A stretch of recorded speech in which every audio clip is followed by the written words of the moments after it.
ఈ ఫాలో అవుతున్నప్పుడు మనం ఎంట్రీ అనేది ప్లాన్ చేయమండి. ఎందుకంటే మూవ్‌మెంట్ వచ్చేస్తుంది కదా కిందకి. మీకు ఏది ప్రాబబిలిటీ ఎక్కువ అనిపిస్తుందో ఆ సెటప్‌ని మీరు చూస్ చేసుకొని ఇక్కడ ఎంట్రీస్ అనేది ప్లాన్ చేసుకోవచ్చు. ఇక్కడ మనం సెల్ సైడ్ ప్లాన్ చేయాలంటే మార్కెట్ మనకి చెప్పాలన్నమాట. మార్కెట్ ఫాలో అవుతుందని. అది ఎప్పుడు వస్తది మనకి? ఇప్పుడు ఇక్కడ మనం గమనిస్తే సెల్లింగ్ ప్రెషర్ అనేది ఉంది కదా!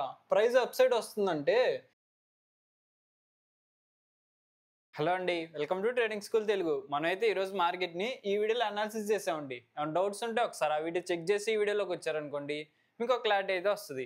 ఆ వీడియోలో మనం ఏం అనాలిసిస్ చేసుకున్నాం, మార్కెట్‌లో బయర్స్ వచ్చారు అనుకుంటున్నాం కదా! లోకి వస్తే మనం బయింగ్ ఎంట్రీలు ప్లాన్ చేసుకుందాం అనుకున్నామండి. దాంతో పాటే మార్కెట్ గనుక అప్ సైడ్ వస్తుందనుకోండి, అక్కడ మనం సెల్లింగ్ ఎంట్రీలు దొరికితే సెల్ సైడ్ కూడా ప్లాన్ చేసుకోవచ్చు అనుకున్నాం. ఈరోజు మార్కెట్‌లో ఏం జరిగింది? అక్కడ జరుగుతున్న సైకాలజీని ఎలా అర్థం చేసుకోవాలి, దాంతో పాటే ఎక్కడెక్కడ ఎంట్రీలు వచ్చినాయి కూడా చూసుకుందాం అండి. తర్వాత మనం రేపటి అనాలిసిస్ కి మూవ్ అవుదాం. ఓకే, మనం ఏం అనాలిసిస్ చేసుకున్నాం అండి? ప్రైస్ ఇక్కడ నుంచి బయింగ్ ప్రెషర్ ఉంది కదా, అప్ సైడ్ అగ్రెసివ్ గా ఉన్నారు కాబట్టి మనం ఈ జోన్ లోకి వచ్చినప్పుడు బయింగ్ ఎంట్రీస్ ప్లాన్ చేసుకోవచ్చు అనుకున్నాం అండి. నెక్స్ట్ ప్రైస్ అప్ సైడ్ వస్తుంది అనుకోండి, అప్ సైడ్ వస్తుంటే మనకి జోన్స్ ఉన్నాయి కదా, అక్కడ నుంచి అగ్రెసివ్ సెల్లింగ్ వచ్చిందని చెప్పుకున్నాం కదా వీడియోలో. కాబట్టి మనం అక్కడ సెల్లింగ్ ఎంట్రీలో వస్తే సెల్ సైడ్ ప్లాన్ చేసుకుందాం అనుకున్నాం అండి. ఓకే, మార్కెట్లో ఏం జరిగింది? మార్కెట్ అయితే గ్యాప్ అప్ అయిందండి. గ్యాప్ అప్ అయిన దగ్గర నుంచి ఏం జరిగింది? పెద్ద ఫాల్ అనేది వచ్చిందండి. ఒక మంచి రెడ్ క్యాండిల్ అనేది ఫామ్ అయింది. ఇది మనకి సెల్లింగ్ ప్రెషర్ ఇండికేట్ చేస్తుంది. మన అనాలిసిస్ ప్రకారం మనం ఏమనుకుంటున్నాం, మనం కూడా హైలో సెల్ చేద్దాం అని అనుకుంటున్నాం కదా. ఇక్కడ మనకి మార్కెట్ కూడా కన్ఫర్మేషన్ అనేది ఇచ్చింది. కాబట్టి మనం సెల్లింగ్ ఎంట్రీ సెటప్ వచ్చింది అనుకోండి, అప్పుడు మనం సెల్ సైడ్ ప్లాన్ చేసుకోవచ్చు. ఇక్కడ ఎక్కడ వచ్చింది గమనించండి, మనకి సెల్లింగ్ సెటప్ ఏం జరిగింది? ప్రైస్ అనేది ఫాలో అవుతూ వచ్చింది కదా. ఈ ఫాలో అవుతున్నప్పుడు మనం ఎంట్రీ అనేది ప్లాన్ చేయమండి. ఎందుకంటే మూవ్‌మెంట్ వచ్చేస్తుంది కదా కిందకి, మధ్యలో మనం ఎంట్రీ తీసుకోము. ఏం జరిగింది నెక్స్ట్? ఇక్కడ లో అనేది చేసుకుంది ప్రైస్. ఇక్కడ నుంచి స్మాల్ గా అప్ సైడ్ వచ్చింది కదా, కాబట్టి ఇది ఒక లో అనమాట మనకి. ఈ లో ఎప్పుడైతే డౌన్ సైడ్ బ్రేక్ అయిద్దో అప్పుడు మనం సెల్లింగ్ ఎంట్రీ అనేది ప్లాన్ చేసుకోవచ్చు మార్కెట్ లో. ఎక్కడ బ్రేక్ అయింది గమనించండి. ఈ క్యాండిల్ అనేది బ్రేక్ అయిపోయింది కదా డౌన్ సైడ్ బ్రేక్ అయ్యి క్లోజ్ అయిందంటే మళ్ళీ సెల్లర్స్ అగ్రెసివ్ అయ్యారు కాబట్టి అక్కడ మనం సెల్లింగ్ ఎంట్రీ ప్లాన్ చేసుకున్నాం అనుకోండి, స్టాప్ లాస్ అనేది ఎక్కడ పెట్టాలి? స్వింగ్ హైలో పెట్టుకోవాలని చెప్పుకుంటాం కదా. ఇక్కడ స్వింగ్ ఉంది కదా, ఈ స్వింగ్ లో మీరు స్టాప్ లాస్ అనేది పెట్టుకుంటే ఇక్కడ మీకు 1:1 రిస్క్ రివార్డ్ అనేది మెయింటైన్ అయిందండి మార్కెట్ లో. ఇంకోటి గమనించండి, ఇక్కడ మన ట్రెండ్ బ్రేక్ సెటప్ అని చెప్పుకుంటాం కదా. ప్రైస్ ఫాల్ అయింది, అప్ సైడ్ వచ్చింది. ఈ లో అనేది ఎప్పుడైతే బ్రేక్ అయిద్దో అప్పుడు మనం సెల్ సైడ్ ఎంట్రీ ప్లాన్ చేస్తామని చెప్పుకుంటాం కదా. ఇక్కడ ఉందో లేదో గమనించండి అది సెటప్. ఇక్కడ నుంచి చూడండి, ప్రైస్ డౌన్ సైడ్ వచ్చిందా, అప్ సైడ్ వచ్చింది. ఈ హై అనేది క్రాస్ అవ్వలేదు. హై క్రాస్ అవ్వకుండా ఈ లో క్రాస్ అయింది కదా డౌన్ సైడ్. కాబట్టి ఇక్కడ మనం ఎంట్రీ అనేది ప్లాన్ చేసుకున్నాం అనుకోండి, సెల్లింగ్ ఎంట్రీ. మనం స్టాప్ లాస్ ఎక్కడ పెట్టుకోవాలి? స్వింగ్ హైలో కదా. సేమ్ అండి, ఈ లో బ్రేక్ అయ్యేటప్పుడు ఎంట్రీ తీసుకున్నా సరే, లేదు ఈ ట్రెండ్ ప్రకారం మీరు ఎంట్రీ తీసుకున్నా సరే, మీకు ఎంట్రీ ఎక్కడ వచ్చింది? ఈ క్యాండిల్ లో ఎంట్రీ అనేది వచ్చిందండి ఈ ఏరియాలో. ఇక్కడ మీకు ఏ సెటప్ ప్రకారం ఎంట్రీ తీసుకోవాలనేది మీ చేతిలో ఉండదండి. ఇక్కడ మనం 2 సెటప్స్ చెప్పుకున్నాం కదా. ఈ లో బ్రేక్ అయ్యేటప్పుడు ఒక సెటప్ చెప్పుకున్నాం, ఒక ట్రెండ్ సెటప్ అనేది చెప్పుకున్నాం. ఈ రెండింటిని మీరు బ్యాక్ టెస్ట్ చేయండి. మీకు ఏది ప్రాబబిలిటీ ఎక్కువ అనిపిస్తుందో ఆ సెటప్ ని మీరు చూస్ చేసుకొని ఇక్కడ ఎంట్రీస్ అనేది ప్లాన్ చేసుకోవచ్చు మార్కెట్ లో. ఇప్పుడు మనం అనాలిసిస్ ఎందుకు చేస్తున్నాం? మార్కెట్ ఎటు సైడ్ మూవ్ అవబోతుంది, డౌన్ సైడ్ మూవ్ అవబోతుందా లేదా అప్ సైడ్ మూవ్ అవబోతుందా అనేది తెలుసుకోవడానికండి. ఇక్కడ మనం సెల్ సైడ్ ప్లాన్ చేయాలంటే మార్కెట్ మనకి చెప్పాలన్నమాట మార్కెట్ ఫాలో అవుతుందని. అది ఎప్పుడు వస్తుంది మనకి? మనం మార్కెట్ ని అనాలిసిస్ చేసినప్పుడే కదా. కాబట్టి మీరు ఫస్ట్ డిసైడ్ చేసుకోండి, మార్కెట్ లో బై సైడ్ ఉండాలా సెల్ సైడ్ ఉండాలా. అది అనాలిసిస్ చేసుకున్న తర్వాత సెటప్స్ ఉంటాయి కదా, సెటప్స్ ని చూస్ చేసుకోండి. ఎంట్రీ సెటప్స్ ని బయింగ్ జోన్స్ లో బయింగ్ సెటప్ రావాలి, సెల్లింగ్ జోన్స్ లో సెల్లింగ్ సెటప్ అనేది రావాలి. అలా మీరు అర్థం చేసుకొని మార్కెట్ లో ప్రాబబిలిటీని ఇంక్రీజ్ చేసుకోవచ్చు. ఓకే, మార్కెట్ లో ఏం జరిగింది? మార్కెట్ అయితే ఫాలో అవుతూ వచ్చిందా? ఎక్కడ వరకు వచ్చింది? మనం బయింగ్ జోన్ చెప్పుకున్నాం కదా, ఇక్కడ ఈ బయింగ్ జోన్ వరకు వచ్చిందండి. ఇక్కడ మనం ఏం చేయాలి? బయింగ్ సెటప్ అనేది వచ్చింది అనుకోండి, బై సైడ్ ఎంట్రీస్ అనేది ప్లాన్ చేసుకోవచ్చు. ఇక్కడ వచ్చిందో రాలేదా గమనించండి. ప్రైస్ అప్ సైడ్ వచ్చిందా, లో అయింది. ఎప్పుడైతే హై అనేది క్రాస్ అయిద్దో, మనం చెప్పుకున్నాం కదా అప్ సైడ్ వచ్చింది, లో వచ్చింది. ఈ హై అనేది క్రాస్ అయ్యేటప్పుడు మనం ఎంట్రీ ప్లాన్ చేసుకుంటాం కదా, అదే సెటప్ ఇక్కడ వచ్చింది అనమాట. ఇక్కడ మీరు ఎంట్రీ ప్లాన్ చేసుకున్నారనుకోండి, మీ స్టాప్ లాస్ అనేది ఈ స్వింగ్ కింద పెట్టుకోవాలి. ఇక్కడ ఏం జరిగింది? మార్కెట్ లో ఒక పెద్ద స్పైక్ అనేది వచ్చిందండి డౌన్ సైడ్, మన స్టాప్ లాస్ అనేది ఇట్టింది ఈ ట్రేడ్ లో. నెక్స్ట్ ఏం జరిగింది? ప్రైస్ అప్ సైడ్ వస్తూ సేమ్ ఇదే సెటప్ ఇక్కడ వచ్చింది గమనించండి. ప్రైస్ అప్ సైడ్ వచ్చింది, ఫాల్ అయింది. ఎప్పుడైతే హై అనేది క్రాస్ అయిద్దో అక్కడ మనం ఎంట్రీ అనేది ప్లాన్ చేసుకుంటాం. స్టాప్ లాస్ ఎక్కడ పెట్టుకుంటాం?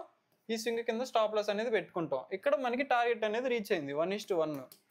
నెక్స్ట్ గమనిస్తే ప్రైస్ లో మనకి కొంచెం వోల్టాలిటీ అనేది ఉందండి. ఓకేనా, ఇక్కడ గమనించండి విక్స్ కూడా వస్తున్నాయి మనకి. ఇదేం ఇండికేట్ చేస్తుంది? రిజెక్షన్ ఇండికేట్ చేస్తుంది, బయింగ్ వస్తుంది, సెల్లింగ్ వస్తుంది. ఇక్కడ మనం ఎంట్రీ సెటప్స్ ఏం రాలేదు కాబట్టి ఇక్కడ ఎంట్రీస్ అనేది ప్లాన్ చేయలేదండి. ఒకవేళ మీ అనాలిసిస్ ప్రకారం మీకు ఎంట్రీ అని వచ్చింది అనుకోండి, అక్కడ ఎంట్రీస్ అనేది ప్లాన్ చేసుకోవచ్చు. ఓకే, ఇలాంటి ఇంపార్టెంట్ సైకాలజీ పాయింట్స్ మన వీడియోస్లో డైలీ డిస్కస్ చేస్తూనే ఉంటామండి. మీకు వాల్యూ ప్రొవైడ్ అయింది అనుకోండి, ఛానల్ అయితే సబ్స్క్రైబ్ చేసుకొని వీడియోకి అయితే లైక్ చేయండి.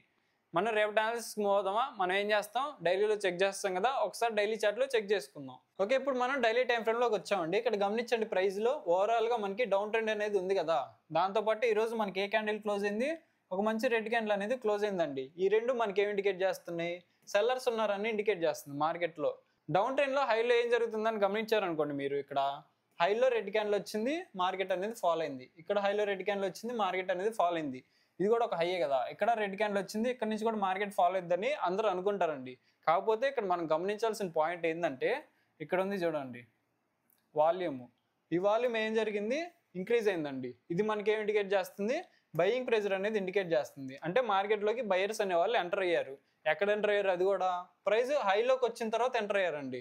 ఇక్కడ బయర్స్ పాయింట్ ఆఫ్ వ్యూలో ఆలోచించండి, మీరు ప్రైస్ అప్ సైడ్ ఉన్నా కానీ బై చేస్తున్నారంటే అక్కడ ప్రైస్లో వాళ్ళు ఇంట్రెస్ట్ ఉన్నారనమాట.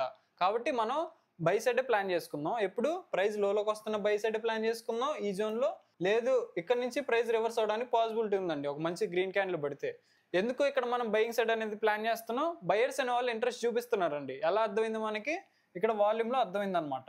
దీన్ని ఇంకా క్లియర్గా మనం 5 మినిట్స్లోకి వెళ్ళి డిస్కస్ చేసుకుందాం అండి. ఓకే, ఇప్పుడు మనం 5 మినిట్స్ చార్ట్లోకి వచ్చామండి. ఈరోజు గమనించండి చార్ట్ని, ఇక్కడ మనకి సెల్లింగ్ ప్రెజర్ అనేది కనిపిస్తుంది. క్లోజింగ్ కూడా మనకి లోలోనే క్లోజ్ అయిపోయింది. కాకపోతే ఇందాక మనం డైలీలో డిస్కస్ చేసుకున్నదా వాల్యూమ్స్ హెవీగా వచ్చింది, దాంతోపాటే మనకి కింద నుంచి బయింగ్ ప్రెజర్ అనేది కనిపిస్తుంది కదా కొంచెం. కాబట్టి మనం ఈ లోలోకి వచ్చినప్పుడు బై సైడ్ అనేది ఎంట్రీస్ ప్లాన్ చేసుకోవచ్చు. లేదు ప్రైస్ అనేది అప్ సైడ్ వస్తుంది అనుకోండి, ఈ జోన్లో కొంచెం అలర్ట్గా ఉండండి. ఈ జోన్ ఎప్పుడైతే మార్కెట్ అప్ సైడ్ బ్రేక్ అయ్యిద్దో అక్కడ నుంచి మార్కెట్ అప్ సైడ్ వెళ్ళడానికి పాసిబిలిటీ అనేది ఉంది. ఇప్పుడు ఇక్కడ మనం గమనిస్తే సెల్లింగ్ ప్రెజర్ అనేది ఉంది కదా, ప్రైస్ అప్ సైడ్ వస్తుందంటే మనం అలా అర్థం చేసుకోవచ్చు, సెల్లర్స్ ని డామినేట్ చేస్తుంది ప్రైస్ అని అర్థం చేసుకోవచ్చా, దాంతోపాటే వాల్యూమ్స్ కూడా వర్క్ అవుతున్నాయని అర్థం చేసుకోవచ్చు అండి మనం. కాబట్టి ప్రైస్ అప్ సైడ్ వస్తూ లోలోకి వచ్చింది అనుకోండి, అక్కడ మీ బై ఎంట్రీ సెటప్ వస్తే అక్కడ బై సైడ్ ఎంట్రీస్ అనేది ప్లాన్ చేసుకోవచ్చు మార్కెట్లో. లేదు ఈ హై ఎప్పుడైతే బ్రేక్ అవుతుందో అప్పుడు కూడా మీరు బయింగ్ ఎంట్రీలు అనేది ప్లాన్ చేసుకోవచ్చు. కాబట్టి మనం రేపు బయింగ్ సైడ్ అనేది ప్లాన్ చేసుకుందాం అండి. ఎక్కడ పడితే అక్కడ బయింగ్ చేయకుండా ప్రైస్ ని లోలోకి రానివ్వండి. లోలోకి వచ్చిన తర్వాత అక్కడ బై సెటప్ అనేది వస్తే బై సైడ్ ప్లాన్ చేసుకుందాం. రేపు మార్కెట్ న్యూట్రల్ లోపనే అప్ సైడ్ బ్రేక్ అయిపోయింది అనుకోండి, ప్రైస్ పైకి వెళ్ళడానికి పాసిబిలిటీ ఉంది కాబట్టి మీరు అక్కడ బై ఎంట్రీ అనేది ప్లాన్ చేసుకోవచ్చు. లేదు మార్కెట్ లైట్ గ్యాప్ అప్ అయింది అనుకోండి, లైట్ గ్యాప్ అప్ అయినా సరే లోలోకి వస్తుంది కదా, లోలోకి వచ్చినప్పుడు ఈ క్లోజింగ్ జోన్లో కానీ ఇక్కడ కానీ మీరు బయింగ్ ఎంట్రీ అనేది ప్లాన్ చేసుకోవచ్చు మార్కెట్లో. లేదు ప్రైస్ అప్ సైడ్ వస్తుంది అనుకోండి, ఈ జోన్ దగ్గర కొంచెం అలర్ట్గా ఉండి లోలోకి వస్తుంది కదా, ఇక్కడ సెల్ సైడ్ రావచ్చు, అక్కడ సెల్లింగ్ ప్లాన్ చేయడం కంటే కూడా లోలోకి వస్తున్నప్పుడు బయింగ్ ఎంట్రీస్ వస్తే బై సైడ్ అనేది ప్లాన్ చేసుకోవచ్చు. లేదు ఇందాక చెప్పుకున్నట్టు హై బ్రేక్ అయినా సరే మంచి గ్రీన్ క్యాండిల్తో అక్కడైనా బయింగ్ ఎంట్రీ అనేది ప్లాన్ చేసుకోవచ్చు. లేదు మార్కెట్లో హై గ్యాప్ అప్ జరిగింది అనుకోండి, హై గ్యాప్ అప్ జరిగితే లోలోకి వచ్చినా సరే మనం బై సైడ్ అనేది ప్లాన్ చేసుకోవచ్చు. లేదు హై బ్రేక్ అయ్యి అప్ సైడ్ వెళ్తుంది అనుకోండి, పైకి వెళ్ళనివ్వండి, మళ్ళీ లోలోకి వస్తుంది కదా, అక్కడ మీరు బయింగ్ ఎంట్రీ అనేది ప్లాన్ చేసుకోండి. ఓకే, ఇప్పుడు మనం రెసిస్టెన్స్ జోన్ చూసుకుందాం అండి. ఫస్ట్ ఇది ఎక్కడ ఉంది మనకి 25,150. నెక్స్ట్ రెసిస్టెన్స్ జోన్ ఎక్కడ ఉంది మనకి, ఇక్కడ ఉందండి 25,240.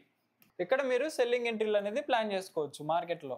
ఓకే, రేపు మార్కెట్ న్యూట్రల్ ఓపెన్ అయ్యి డౌన్ సైడ్ వస్తుంది అనుకోండి, ఇక్కడ మనకి జోన్ ఉంది కదా బయింగ్ జోన్, ఎంత అది 25,030 అండి. ఇక్కడ మీరు బయింగ్ ఎంట్రీ అనేది ప్లాన్ చేసుకోవచ్చు. ఈ జోన్ బ్రేక్ అవునంత వరకు మార్కెట్లో మనం బయింగ్ సైడ్ అనేది ప్లాన్ చేసుకుందాం అండి. లేదు ఈ జోన్ అనేది డౌన్ సైడ్ బ్రేక్ అయిపోయింది అనుకోండి, డౌన్ సైడ్ బ్రేక్ అయిపోతే లోలోకి రానివ్వండి. లోలోకి వచ్చిన తర్వాత రీట్రేస్ అయింది కదా ప్రైస్, ఈ రీట్రేస్మెంట్లో మీకు సెల్లింగ్ ఎంట్రీ వచ్చింది అనుకోండి, అప్పుడు మాత్రమే సెల్ సైడ్ అనేది ప్లాన్ చేసుకోండి. లేదు మార్కెట్ లైట్ గ్యాప్ డౌన్ అయింది అనుకోండి, లైట్ గ్యాప్ డౌన్ అయినా సరే లోలోకి రానివ్వండి. లోలోకి వచ్చిన తర్వాత అక్కడ మీరు బయింగ్ ఎంట్రీ అనేది ప్లాన్ చేసుకోండి. ఎంత ఉంది మనకి జోన్, అది 24,850 అండి.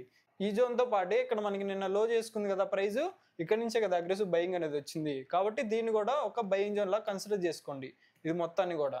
ఓకేనా, లేదు మార్కెట్ హై గ్యాప్ డౌన్ జరిగింది అనుకోండి, హై గ్యాప్ డౌన్ జరిగితే లోలోకి వచ్చింది అనుకోండి, లోలోకి వస్తే ఇక్కడ మనకి జోన్ ఉందని చెప్పుకుంటాం కదా, ఇక్కడ మీరు బయింగ్ ఎంట్రీస్ అనేది ప్లాన్ చేసుకోవచ్చు. ఓకే, ఇప్పుడు మనం బ్యాంక్ నిఫ్టీ చార్ట్లోకి వచ్చామండి. మనం ఏం అనాలిసిస్ చేసుకున్నాం, ఇక్కడ నుంచి సెల్లింగ్ ప్రెజర్ ఉంది కదా, కాబట్టి మార్కెట్ అక్కడ నుంచి ఫాల్ రావడానికి పాసిబిలిటీ ఉందని చెప్పుకున్నాం. మనం బయింగ్ ఎక్కడ చెప్పుకున్నాం, ఇక్కడ నుంచి అగ్రెసివ్ బయింగ్ ఉంది కదా, మార్కెట్ ఈ జోన్లోకి వచ్చినప్పుడు బయింగ్ రావడానికి పాసిబిలిటీ ఉందని చెప్పుకున్నాం. కాబట్టి మార్కెట్ అయితే ఆ జోన్ వరకు రాలేదు. కాబట్టి మనం రేపు ఏం ప్లాన్ చేసుకుందాం అంటే, మార్కెట్ అప్ సైడ్ వస్తుంది అనుకోండి, ఇక్కడ జోన్ ఉంది కదా, ఎంత అది మనకి 57K అండి. ఈ జోన్ దగ్గర మీరు సెల్లింగ్ ఎంట్రీ అనేది ప్లాన్ చేసుకోవచ్చు. లేదు మార్కెట్ ఫాలో అవుతూ వస్తుంది అనుకోండి, ఇక్కడ మనం బయింగ్ జోన్ అనుకుంటున్నాం కదా, ఈ జోన్ దగ్గర మీరు బయింగ్ ఎంట్రీస్ అనేది ప్లాన్ చేసుకోవచ్చు. లేదు మార్కెట్ అప్ సైడ్ వస్తుందో అనుకోండి, ఈ జోన్ బ్రేక్ అయిపోయి అప్ సైడ్ వస్తుంటే ఇక్కడ మన సెల్లింగ్ జోన్ ఉంది కదా, ఇక్కడ కొంచెం అలర్ట్గా ఉండండి. ఈ జోన్ ఎప్పుడైతే అప్ సైడ్ బ్రేక్ అయిపోద్దో, ఎంత మనకు జోన్ 57,280 అండి. ఈ జోన్ ఎప్పుడైతే అప్ సైడ్ బ్రేక్ అయిద్దో అక్కడ నుంచి మార్కెట్ బుల్లిష్ వెళ్ళడానికి పాసిబిలిటీ అనేది ఉంది. కాబట్టి అక్కడ మనం బై ఎంట్రీలు అనేది ప్లాన్ చేసుకోవచ్చు. మన బయింగ్ జోన్ ఎక్కడ ఉందండి, బ్యాంక్ నిఫ్టీలో ఎక్కడ ఉందండి, 56,370. ఇక్కడ మీరు బయింగ్ ఎంట్రీలు అనేది ప్లాన్ చేసుకోవచ్చు మార్కెట్లో. ఓవరాల్గా మనం గమనించాం అనుకోండి, బ్యాంక్ నిఫ్టీ చార్ట్లో హైలోనేమో మనకి సెల్లింగ్ ప్రెజర్ అనేది ఉంది, లోలో మనకి బయింగ్ ప్రెజర్ అనేది ఉంది.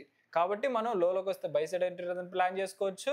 లేదు ఈ హై ఎప్పుడైతే అప్ సైడ్ క్రాస్ ఇద్దో అప్పుడు కూడా మనం బయింగ్ ఎంట్రీస్ అనేది ప్లాన్ చేసుకోవచ్చు. ఇప్పుడు మనం సెన్సెక్స్ చార్ట్లోకి వచ్చామండి. ఇక్కడ సెల్లింగ్ ప్రెజర్ ఉంది కదా, కాబట్టి ఇక్కడ మనం సెల్ సైడ్ ఎంట్రీస్ అనేది ప్లాన్ చేసుకోవచ్చు. ఇక్కడ గమనించండి, ఇక్కడ నుంచి ఫాల్ అనేది వచ్చేసిందండి మార్కెట్లో. ఇక్కడ లోలో బయింగ్ ప్రెజర్ ఉంది కదా, దాంతోపాటు ఇక్కడ మనకి జోన్ ఉంది. ఈ జోన్ దగ్గర మనం బయింగ్ ఎంట్రీ అనేది ప్లాన్ చేసుకోవచ్చు అనుకున్నాం. ఇక్కడ ప్రైస్ ఏం జరిగిందో గమనించండి. మనం బయింగ్ జోన్ అనుకుంటున్నాం కదా, ఆ జోన్ దగ్గరికి వచ్చి కొంచెం ముందు నుంచే ప్రైస్ అనేది అప్ సైడ్ వెళ్ళిపోయిందండి. అందుకని మనం ఏం చేద్దామంటే, ప్రైస్ లోలోకి వస్తుంది అనుకోండి, ఇక్కడ మనం బయింగ్ జోన్ ఉంది కదా, ఇక్కడ మీరు బయింగ్ ఎంట్రీ అనేది ప్లాన్ చేసుకోవచ్చు. ఎంత మనకి జోన్ అది ఇక్కడ ఉంది చూడండి, 82,040 అండి. లేదు ప్రైస్ అప్ సైడ్ వస్తుంది అనుకోండి, ఇక్కడ నుంచి సెల్లింగ్ కొంచెం ప్రెజర్ కనిపించింది కదా, ఇక్కడ కొంచెం అలర్ట్గా ఉండండి. ఈ జోన్ అప్ సైడ్ బ్రేక్ అయిపోతే మార్కెట్ అప్ సైడ్ వెళ్ళడానికి పాసిబిలిటీ అనేది ఉంది. ఎంత మనకి జోన్ అది 82,330 అండి. ఇక్కడ మనం సెల్లింగ్ ఎంట్రీ అనేది ప్లాన్ చేయట్లేదండి. అప్ సైడ్ వస్తుంటే అప్పుడు మనం బై సైడ్ అనేది ప్లాన్ చేసుకుంటున్నాం. లేదు ప్రైస్ అప్ సైడ్ వస్తూ ఉంది అనుకోండి, ఇక్కడ మనకి జోన్ ఉంది కదా, సెల్లింగ్ జోన్, హెవీ ఫాల్ వచ్చింది, అక్కడైనా సెల్ చేయొచ్చు. లేదు ప్రైస్ అది కూడా క్రాస్ అయ్యి అప్ సైడ్ వస్తుంది అనుకోండి, ఇక్కడ మనకి ఇంకో జోన్ ఉంది కదా, హెవీ సెల్లింగ్ ప్రెజర్ కనిపించింది, అక్కడైనా మనం సెల్లింగ్ అనేది ప్లాన్ చేసుకోవచ్చు. ఈ జోన్ ఎంత మనకి ఇక్కడ ఉంది చూడండి, 82,750 అండి. ఇక్కడ మీరు సెల్లింగ్ ఎంట్రీలు అనేది ప్లాన్ చేసుకోవచ్చు మార్కెట్లో. నా అనాలిసిస్ కనుక నచ్చినట్టయితే వీడియోకి అయితే లైక్ చేయండి. డౌట్స్ ఉంటే కామెంట్ చేయండి. ఛానల్ సబ్స్క్రైబ్ చేసుకోండి. Thank you.